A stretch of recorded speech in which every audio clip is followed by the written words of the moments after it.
अस्सलाम वालेकुम। आज की वीडियो में हम ये बात करेंगे कि अब जो नेफ्रॉन का स्ट्रक्चर है, इसके जो पूरे पार्ट्स हैं, इनमें से ट्यूबुलर जो रिएब्जॉर्प्शन होती है, आयंस की जो सिक्रीशन होती है, वो कैसे होती है।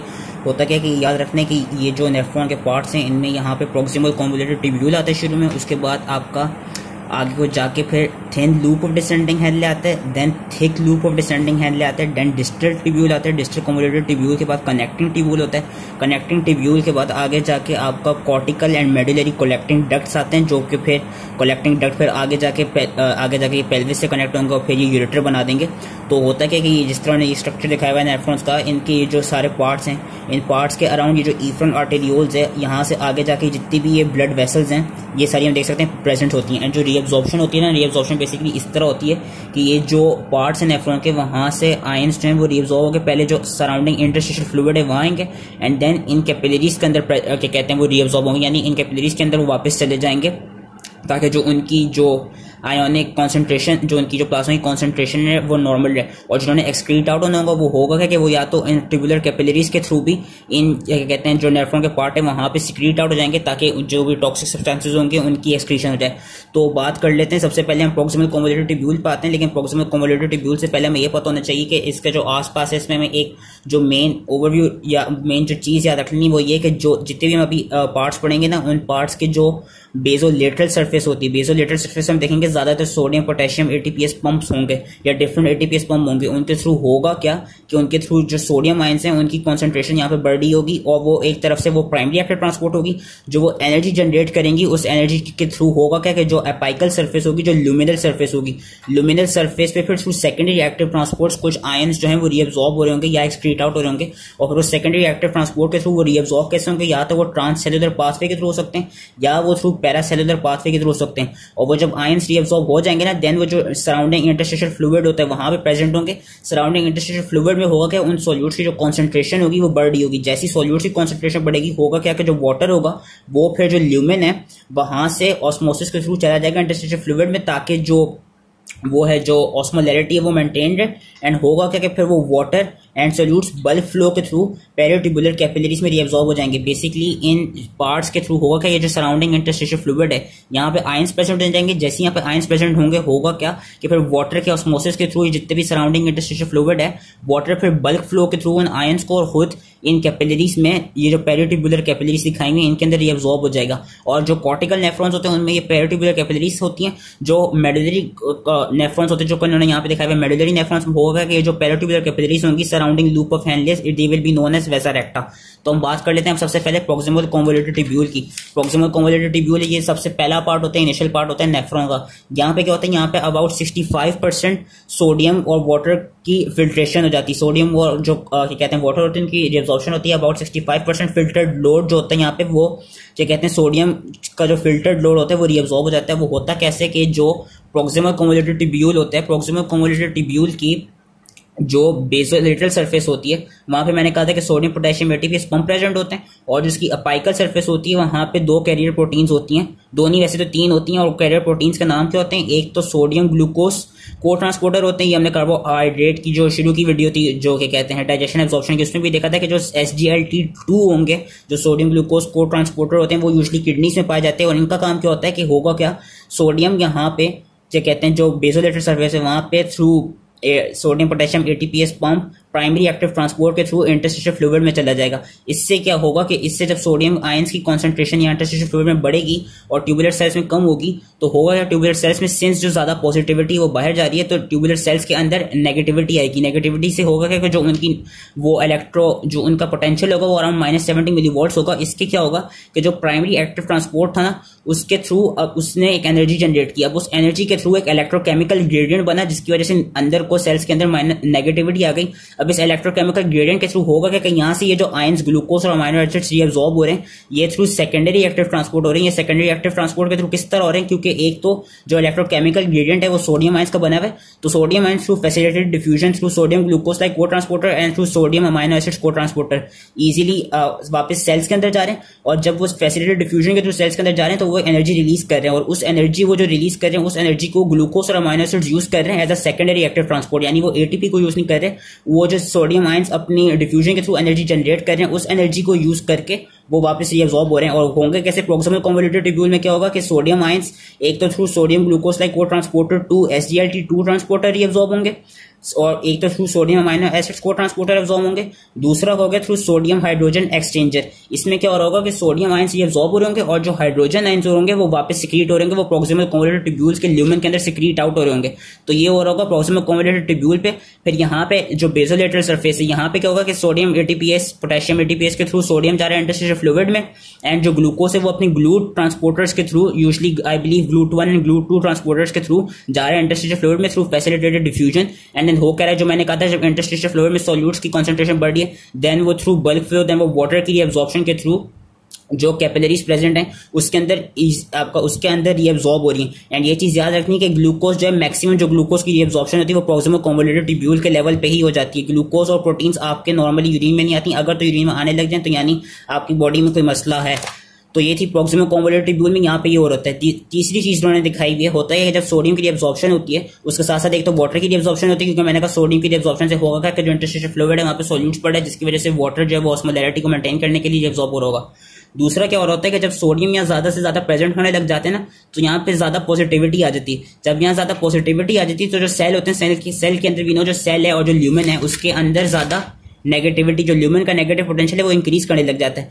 तो जब भी ये देखा गया कि जब जब सोडियम आयंस एब्जॉर्ब होते हैं तो उसके साथ ही जो क्लोराइड आयंस होते हैं वो भी पैसिवली रीअब्सॉर्ब होते हैं। वो पैसिवली रीअब्सॉर्ब क्यों होते हैं? क्योंकि उन्होंने जो पोटेंशियल जनरेट हो रही थी, जो नेगेटिव पोटेंशियल जनरेट हो रही होती है, उसको वापस पॉजिटिविटी में लाना होता है, और जो इंटरस्टिशियल फ्लूइड में जो पॉजिटिविटी जनरेट होती थी उसको भी न्यूट्रलाइज करना होता है। तो इसलिए देखा गया कि प्रॉक्सिमल कन्वोल्यूटेड ट्यूब्यूल पे एक तो सोडियम आयंस रीअब्सॉर्ब होते हैं, ग्लूकोज रीअब्सॉर्ब होती है, अमाइनो एसिड रीअब्सॉर्ब होते हैं, हाइड्रोजन आयंस सिक्रीट होते हैं, और क्या कहते हैं, और जैसी सोडियम आयंस रीअब्सॉर्ब होगा तो साथ ही प्रॉक्सिमल कन्वोल्यूटेड ट्यूब्यूल पे आपके जो क्लोराइड आयंस हैं वो भी रीअब्सॉर्ब हो रहे होंगे। ये चीजें जो दिखाई हुई ये सारी रीअब्सॉर्ब हो रही हैं। सोडियम, क्लोराइड, बाइकार्बोनेट पोटेशियम सिर्फ टू सम एक्सटेंट होते हैं।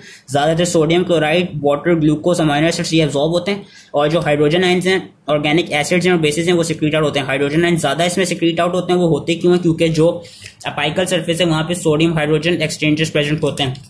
ये थी प्रॉक्सिमल कन्वोल्यूटेड ट्यूब्यूल में। प्रॉक्सिमल कन्वोल्यूटेड ट्यूब्यूल से हम आगे आ जाते हैं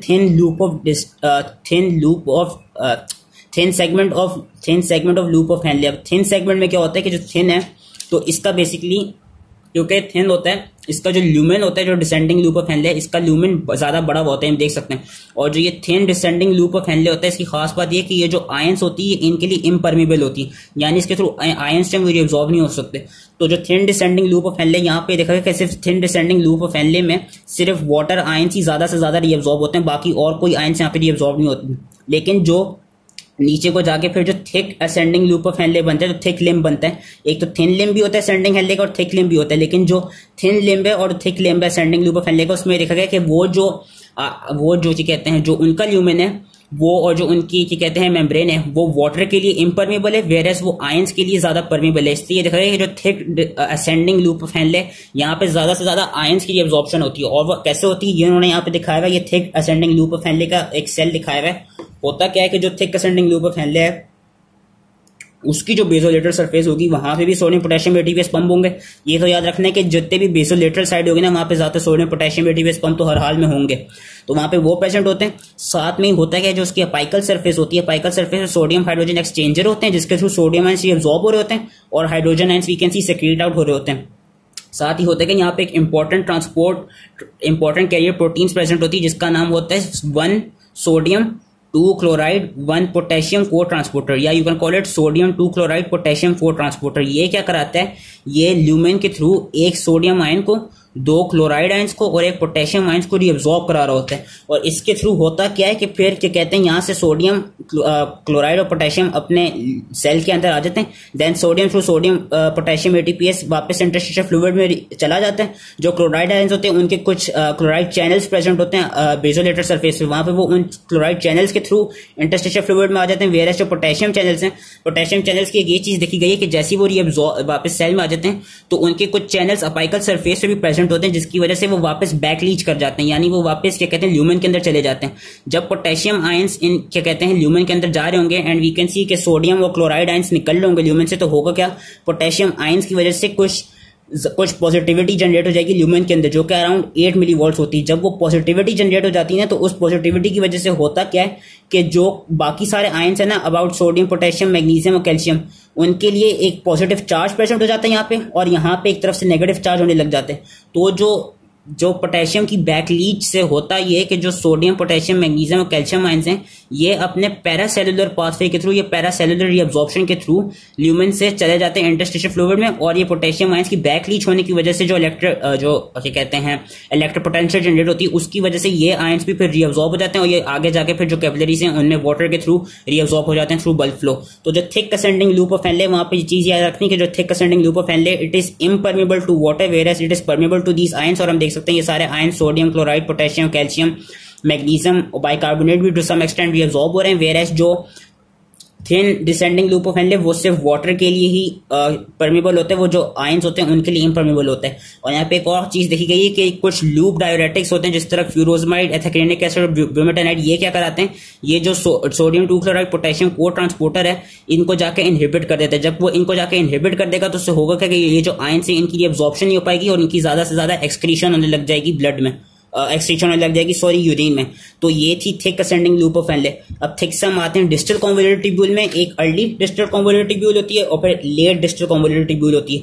जो अर्ली डिस्टल कॉन्वोल्यूटेड ट्यूब्यूल होती है वो हमने पिछली वीडियो में भी देखा था, वहां पे एक तो मैकुला डेंसा प्रेजेंट होता है जो सोडियम क्लोराइड आयंस की कॉन्सेंट्रेशन को क्या कहते हैं चेक कर रहा होता है। साथ ही वहां पे अर्ली डिस्टल कॉन्वोल्यूटेड ट्यूब्यूल में होता क्या है कि जो उनकी अपाइकल सरफेस होती है वहां पे कुछ सोडियम क्लोराइड आयंस होते हैं, और क्योंकि जो अर्ली डिस्टल ट्यूब्यूल है मैकुला डेंसा सेल्स का काम क्या है कि उन्होंने सोडियम क्लोराइड की कॉन्सेंट्रेशन को बढ़ाना है। तो वो बढ़ाते कैसे हैं, वो जो सोडियम क्लोराइड आयंस है इनकी ज्यादा से ज्यादा रीअब्जॉर्प्शन कराते हैं। एंड अगेन जो बेसोलेटेड सरफेस है वहां पे क्लोराइड आयंस के चैनल्स होते हैं जिसके थ्रू क्लोराइड आयंस रीअब्जॉर्ब हो जाते हैं। और जो बेसोलेटेड सरफेस है, मैंने कहा था कि सोडियम पोटेशियम पंप जो है वो हर हाल में बेसोलेटेड सरफेस पे होंगे, तो उन सोडियम पोटेशियम पंप के थ्रू जो सोडियम आयंस है वो भी रीअब्जॉर्ब हो जाते हैं। और यहाँ पे ये देखा गया कि जो सोडियम क्लोराइड के चैनल्स होते हैं पाइकल सरफेस में, जो को ट्रांसपोर्टर्स यहाँ प्रेजेंट हैं, इनको अगर इनहिबिट कराना हो तो इनको इनहिबिट करने के लिए कुछ थायजाइड डायरेटिक्स है जो यहाँ पे जाके ऐड करते हैं, फिर इनकी रीअब्जॉर्प्शन को इनहिबिट कर देते हैं, जिससे ये ज्यादा यूरिन में एक्सक्रीट आउट हो जाते हैं। ये होता है अर्ली डिस्टल ट्यूब्यूल में। जो लेट डिस्टल ट्यूब्यूल होती है और जो कॉर्टिकल कलेक्टिंग ट्यूब्यूल होती है, उनकी खास बात ये कि उनमें दो तरह के सेल्स प्रेजेंट होते हैं।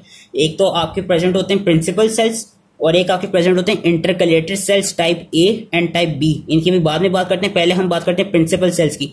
प्रिंसिपल सेल्स में क्या खास बात होती है कि प्रिंसिपल सेल्स आपकी सोडियम की रीअब्जॉर्प्शन और पोटेशियम की एक्सक्रीशन से रिलेटेड होते हैं। और वो कैसे रिलेटेड होते हैं कि एक तो उनकी जो अपाइकल सरफेस है वहां पे कुछ सोडियम चैनल्स होंगे और पोटेशियम चैनल्स होंगे। सोडियम चैनल्स रीअब्जॉर्प्शन करा रहे होंगे, पोटेशियम चैनल्स एक्सक्रीशन करा रहे होंगे। और बेसोलेटेड सरफेस पे veno sodium potassium ATPase pump होंगे। होगा क्या कि जो बेसोलेटेड सरफेस है, जब सोडियम आयन ज्यादा से ज्यादा इंटरस्टिशियल फ्लूइड में आ रहे होंगे तो सोडियम की नेगेटिविटी प्रोड्यूस हो जाएगी, जिसकी वजह से होगा क्या, सोडियम की कमी होगी, तो वो सोडियम अपने चैनल्स के थ्रू ज्यादा से ज्यादा ल्यूमेन से रीअब्जॉर्ब होगा सेल पे, फिर सेल से चला जाएगा फ्लूइड में। पोटेशियम आयन यहाँ पे ज्यादा बढ़ रहे होंगे, जिसकी वजह से वो अपने चैनल्स के थ्रू सिक्रीट आउट हो रहा होगा यूरिन में। एंड जो क्लोराइड आयन से वीनोसिंस यहाँ पे ज्यादा पॉजिटिविटी हो रही होगी, तो क्लोराइड आयन अपनी पैसिव डिफ्यूजन से और फिर अपनी चैनल्स के थ्रू आ रहे होंगे इंटरस्टिशियल फ्लूइड में। ये हो रहा होता है प्रिंसिपल सेल्स में। प्रिंसिपल सेल्स की क्या खास बात है कि अगर तो ऐसी स्टेट हो कि हाइपोकैलीमिया की स्टेट हो जाए, जिसमें आपने जो पोटेशियम आयंस है उनकी रीअब्जॉर्प्शन करानी हो, और जो सोडियम है क्योंकि हाइपोकैलीमिया हो रहा है, पोटेशियम आयंस की आपने कंसंट्रेशन को बढ़ाना है, तो उसके लिए आप कुछ पोटेशियम स्पेयरिंग ड्रग्स देते हैं जिनको हम कहते हैं मिनरलोकॉर्टिकॉइड रिसेप्टर एंटागोनिस्ट। इसमें आपका स्पाइरोनोलैक्टोन और एप्लेरेनॉन प्रेजेंट होता है। ये क्या कराते हैं कि इन सेल्स पे जाके ऐड करता है, जिसकी वजह से होता क्या है कि जो पोटेशियम आयंस है इनके फिर जो सोडियम पोटेशियम एटीपीएस पंप है ये भी काम करने छोड़ देता है, और जो पोटेशियम चैनल्स हैं ये भी काम करना छोड़ देते हैं। इससे होता क्या है कि ये जो पोटेशियम आयंस की सिक्रीशन हो रही है इसको इनहिबिट कर देते हैं और सोडियम आयंस की रीअब्जॉर्प्शन को इनहिबिट कर देते हैं। और साथ ही कुछ सोडियम चैनल्स ब्लॉकर्स होते हैं, जिस तरह उन्होंने यहाँ पे दिखाए हुए एमिलोराइड और ट्राइएमटेरिन। इनका काम क्या होता है कि इन्होंने भी जो एपाइकल सरफेस पे सोडियम चैनल्स होते हैं उन पे जाके ऐड करना होता है, जिसके थ्रू ये कराते हैं सोडियम की रीअब्जॉर्प्शन को इनहिबिट करा रहे होते हैं। ये और होते हैं प्रिंसिपल सेल्स में। अब हम आते हैं इंटरकलेटेड सेल्स पे। जो इंटरकलेटेड सेल्स होते हैं हम देखेंगे ये यूजुअली एसिड बेस के बैलेंस को मेंटेन रखने के लिए इंपॉर्टेंट होते हैं, और दो तरह के होते हैं, टाइप ए टाइप बी। इसको मैंने इस तरह याद रखा है कि जो टाइप ए है, ए और ए से एसिड आता है, इनका काम क्या है कि इन्होंने ये एसिडोसिस की स्टेट में इन्होंने जो एसिड्स के लेवल होंगे उनको कम करना होगा, तो इन्होंने एसिड्स को ज्यादा एक्सक्रीट आउट करना होगा। और एसिड्स को एक्सक्रीट करने के लिए क्या करेंगे, ये जो H+ आयंस होंगे इसको ज्यादा से ज्यादा एक्सक्रीट आउट करेंगे ताकि एसिडोसिस कम हो। जो टाइप बी है, बी को मैंने बेसिस से याद रखा है। इनका काम क्या होगा कि during the states of alkalosis वो कराएंगे क्या कि जो बेसिस हैं, बेसिस में जो उसमें ज्यादा इंपॉर्टेंट बाइकार्बोनेट आयंस आ जाते हैं, ये इनकी ज्यादा एक्सक्रीशन करा रहे होंगे, वेरस जो एसिड्स होंगे इनकी ज्यादा रीअब्जॉर्प्शन करा रहे होंगे, ताकि जो बॉडी है उसमें एल्कलोसिस कम हो। तो उस जो टाइप ए की बात करें, टाइप ए सेल्स में क्या होता है कि वहां पे एक तो जो अपाइकल सरफेस होती है, कुछ क्लोराइड चैनल्स प्रेजेंट होते हैं। अपाइकल सरफेस पे हाइड्रोजन पोटेशियम को transporter, hydrogen potassium ATPase present होगा, जो कि को ट्रांसपोर्टर है। ये हाइड्रोजन आयंस की एक्सक्रीशन कराएगा, पोटेशियम की रीअब्जॉर्प्शन कराएगा, और फिर पोटेशियम अपने अपाइकल बेसोलेटेड सरफेस, अपने बेसोलेटेड सरफेस पर चैनल्स हैं उनके थ्रू रीअब्जॉर्ब हो जाएगा।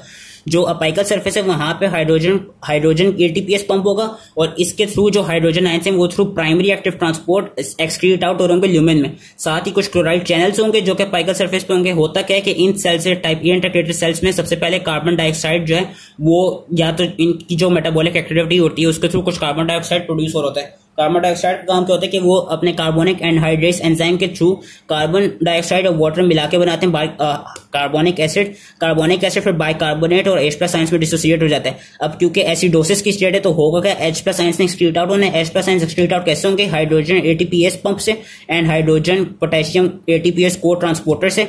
वेरस बाइकार्बोनेट क्या होगा, बाइकार्बोनेट रीअब्सॉर्ब होना होता है। तो बाइकार्बोनेट रीअब्सॉर्ब कैसे होगा, बाइकार्बोनेट क्लोराइड को ट्रांसपोर्टर से जो कि प्रेजेंट होता है अपाइकल सरफेस पे। इसमें होगा क्या, बाइकार्बोनेट आयंस आपके रीअब्सॉर्ब होंगे, क्लोराइड आयंस आपके सेल के ल्यूमेन के अंदर आएंगे, एंड देन वो क्लोराइड चैनल के थ्रू ल्यूमेन के अंदर आके एक्सक्रीट आउट हो जाएंगे। ये थी टाइप ए इंटरकलेटेड सेल। जो टाइप बी इंटरकलेटेड सेल है, टाइप बी इंटरकलेटेड सेल का फंक्शन ये होता है कि क्योंकि इन्होंने बेसिस को एक्सक्रीट आउट कराना है तो इसमें जो ये सारे सेल्स हैं एक तरफ से उलट हो जाते हैं। इसमें हम देखेंगे इसमें होता है कि जो हाइड्रोजन पोटेशियम एटीपीएस पंप था वो यहाँ पे अपाइकल सरफेस पे देखा जाएगा। जो हाइड्रोजन पोटेशियम एटीपीएस को ट्रांसपोर्टर था वो भी अपाइकल सरफेस पे देखा जाएगा।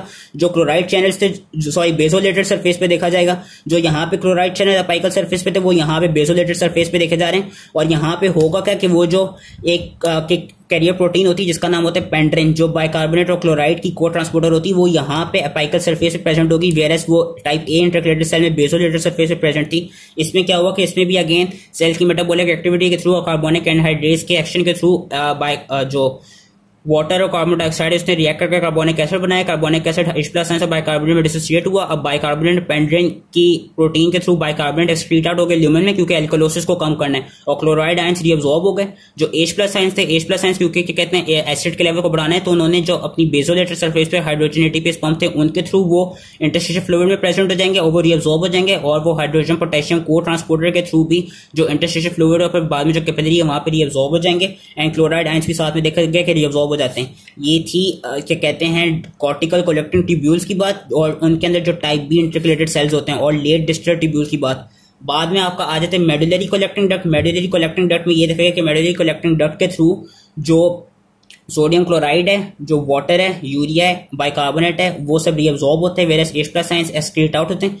इसमें सिर्फ जो वाटर है, जो कलेक्टिंग डक्ट्स के जो क्या कहते हैं, और जो इधर है आपका जो लेट डिस्टल ट्यूब्यूल है उसमें देखा गया कि इसमें वाटर रीअब्सॉर्ब कैसे होते हैं। इनमें वाटर बेसिकली ADH के एक्शन के थ्रू होते हैं रीअब्सॉर्ब। वो होता कैसे, होता ये कि जो आपकी क्या कहते हैं late distal tubules, collecting tubules और जो कलेक्टिंग डक्ट्स होते हैं वहां पे जो ADH होते हैं वो आके एक्ट करते हैं। वो एक्ट कैसे करते हैं, उसकी जो बेसोलेटेड सरफेस होती है वहां पे कुछ V2 रिसेप्टर्स होते हैं। जैसी ये आर्जिनिन वैसोप्रेसिन जो it is another name for anti diuretic hormone, जैसी वो अपनी V2 रिसेप्टर्स पे आके एक्ट करता है तो वो क्या करता है, वो CAMP को as a secondary messenger use करता है क्योंकि उसके V2 रिसेप्टर है।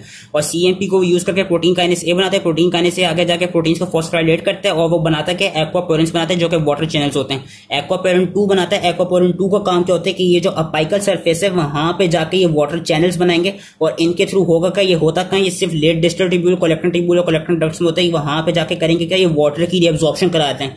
यूरिया की रीअब्सॉर्प्शन कैसे होती है वो मैं जो काउंटर करंट मल्टीप्लायर और एक्सचेंजर वाली वीडियो उसमें सही से समझाऊंगा कि यूरिया की कैसे होती है। यूरिया की भी हम देखेंगे ज्यादातर लेट डिस्टल ट्यूब्यूल कलेक्टिंग जो यूरिया उसकी भी मेडुलरी जो कलेक्टिंग ट्यूब्यूल्स और जो कलेक्टिंग डक्ट्स होती है वहीं पे होती है उसकी रीअब्सॉर्प्शन।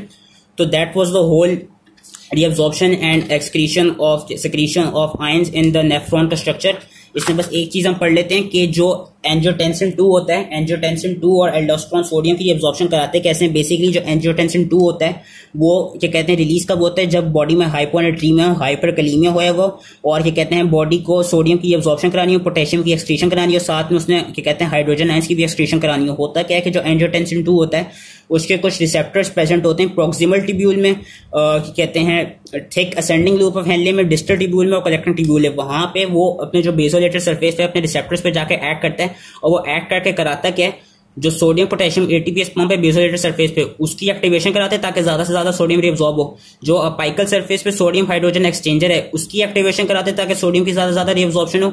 और वो जो सोडियम बाइकार्बोनेट आयंस के को ट्रांसपोर्टर होते हैं जो कि प्रॉक्सिमल ट्यूब्यूल में देखे गए।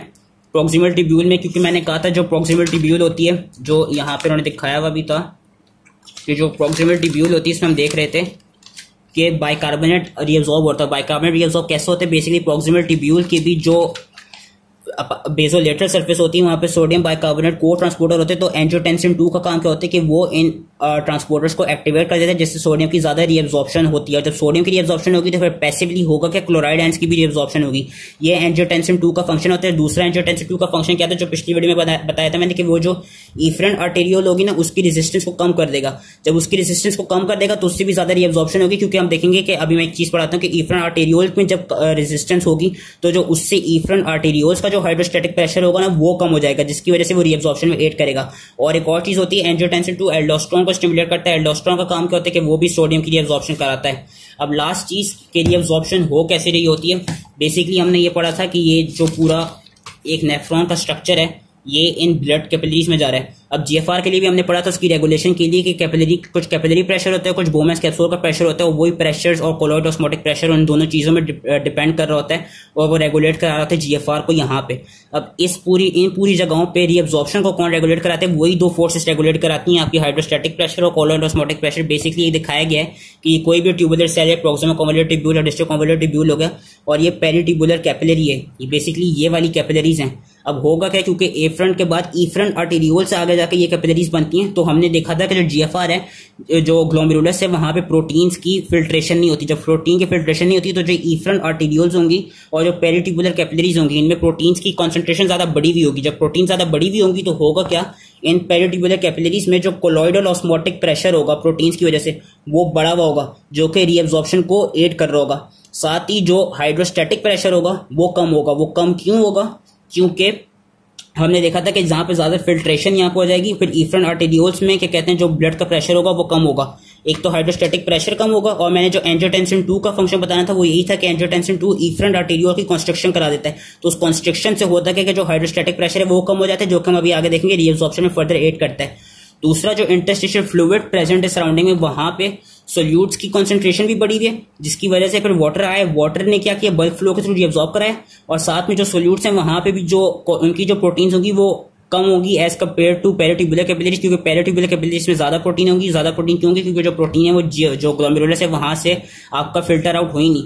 तो होता है कि रीअब्सॉर्प्शन को एड कौन सी चीजें करती हैं, एक तो पेरीट्यूबुलर कैपिलरी का अगर हाइड्रोस्टैटिक प्रेशर, पेरीट्यूबुलर कैपिलरीज का हाइड्रोस्टैटिक प्रेशर बढ़ा हो, इन कैपिलरीज का हाइड्रोस्टैटिक प्रेशर बढ़ा हो, तो वो रीअब्सॉर्प्शन कम कराएंगी। क्योंकि उससे होगा क्या कि फिर उससे जो ब्लड है वो फिर यहाँ प्लाज्मा वो यहाँ से यहाँ ट्रांसपोर्टर होगा। लेकिन अगर जो पेरीट्यूबुलर कैपिलरीज का प्रेशर है वो यूजुअली कम होता है तो उससे रीअब्सॉर्प्शन ईजिली हो जाती है। जब हमने सारे रीअब्सॉर्प्शन की बात की कैपिलरीज में ईजिली इसलिए हो जाती है क्योंकि यहाँ से इन फोर्सेस से जो बन रहा होता है ना, होता है ये जो हाइड्रोस्टैटिक प्रेशर होता है ये अराउंड 13 होता है, तो ये 13 इधर को जा रहा है। साथ में जो यहाँ का कोलॉइडल ऑस्मोटिक प्रेशर है इंटरस्टिशियल फ्लूइड का वो 15 होता है। 13 + 15 इट मेक्स 28। अब होता क्या है कि जो यहाँ का हाइड्रोस्टैटिक प्रेशर इंटरस्टिशियल फ्लूइड का वो अराउंड 6 होता है, तो वी -28 from 6 जिससे बना 22। अब होगा क्या कि जो पेरीट्यूबुलर कैपिलरी का कोलॉइडल ऑस्मोटिक प्रेशर है वो 32 है। तो जब हमने 22 को 32 से माइनस किया तो हमको पास -10 मिलता है। बेसिकली जो नेट रीअब्सॉर्प्शन होती है यानी -10, यानी 10 की जो प्रेशर है वो इस तरफ एड हो रहा है, इसलिए यहां से आयंस जो होते हैं वो फिर इजीली रीअब्सॉर्ब हो जाते हैं कैपिलरी के अंदर, क्योंकि जो 10 मिलीमीटर की नेट फोर्स बन रही होती है। और यही चीज उन्होंने फिर इस टेबल में दिखाई हुई कि एक तो फिल्ट्रेशन कोएफिशिएंट जब वो बढ़ेगा वो रीअब्सॉर्प्शन को इंक्रीज करेगा, जो पेरीट्यूबुलर कैपिलरीज का कोलॉइडल ऑस्मोटिक प्रेशर है वो बढ़ेगा तो वो रीअब्सॉर्प्शन को बढ़ेगा। और वो कैसे बढ़ सकता है, अगर तो जो एफ्रंट आर्टेरियोल है वहां पे कोलॉइडल ऑस्मोटिक प्रेशर बढ़ा हो तो क्या कहते हैं जो कैपिलरीज होंगी उनका कोलॉइडल ऑस्मोटिक प्रेशर बढ़ा होगा। और अगर फिल्ट्रेशन फ्रैक्शन बढ़ा हो, फिल्ट्रेशन फ्रैक्शन बढ़ने से भी क्या होगा कि जो उसमें जब फिल्ट्रेशन फ्रैक्शन बेसिकली यही चीज है कि जब यहाँ पे ज्यादा फिल्ट्रेशन हो रही होगी तो उससे होगा क्या कि फिर ज्यादा प्रोटीन्स जो हैं, जब ज़्यादा फिल्ट्रेशन और ज़्यादा प्रोटीन्स फिर इन कैपिलरीज में प्रेजेंट होंगी जो अगेन रीअब्जॉर्प्शन में एड करेंगी। और यहाँ पे इन्होंने ये दिखाया हुआ है कि अगर ऐसा हो कि जो हाइड्रोस्टैटिक प्रेशर है वो बढ़ा हुआ है कैपिलरीज का, तो उससे रीअब्जॉर्प्शन कम होगी। और वो किन किन स्टेट्स में बड़ा हो सकता है, या तो एफरन आर्टेरियोल का जो रेजिस्टेंस है वो कम हो, या एफरन आर्टेरियोल की रेजिस्टेंस कम हो, या आर्टीरियल प्रेशर बड़ा हो, तो ओवरऑल जो कैपिलरीज का हाइड्रोस्टैटिक प्रेशर बड़ा होगा वो फिर एब्जॉर्प्शन को कम कर देगा। यही चीज इन्होंने यहाँ पे इसी चीज को इन्होंने फर्दर इलेबोरेट किया हुआ है। So that was all the things related to how the reabsorption occurs in nephron का स्ट्रक्चर। अब इंशाल्लाह नेक्स्ट वीडियो में हम जो है वो उसकी बात करेंगे काउंटर करंट मल्टीप्लायर की। और काउंटर करंट मल्टीप्लायर होता कैसे, वो यूजुअली देखा जाएगा कि वो जो मेडुलरी नेफ्रॉन्स होते हैं, जो जक्स्टा मेडुलरी नेफ्रॉन्स होते हैं, जिनके जो लूप ऑफ हेनले होते हैं वो मेडुला के अंदर डिप हुए होते हैं और जिनका loop of Henle compare to cortical ज्यादा बड़ा होता है, उनके अंदर क्या कहते हैं ये सब हो रहा होता है। और उसके लिए आपको जो ये सारी सिक्रीशन और रीअब्जॉर्प्शन है इसका एक ओवरव्यू अपने दिमाग में रखना होगा काउंटर करंट मल्टीप्लायर को समझने के लिए। सो that was it, I hope easily समझ में आ गया एंड थैंक यू।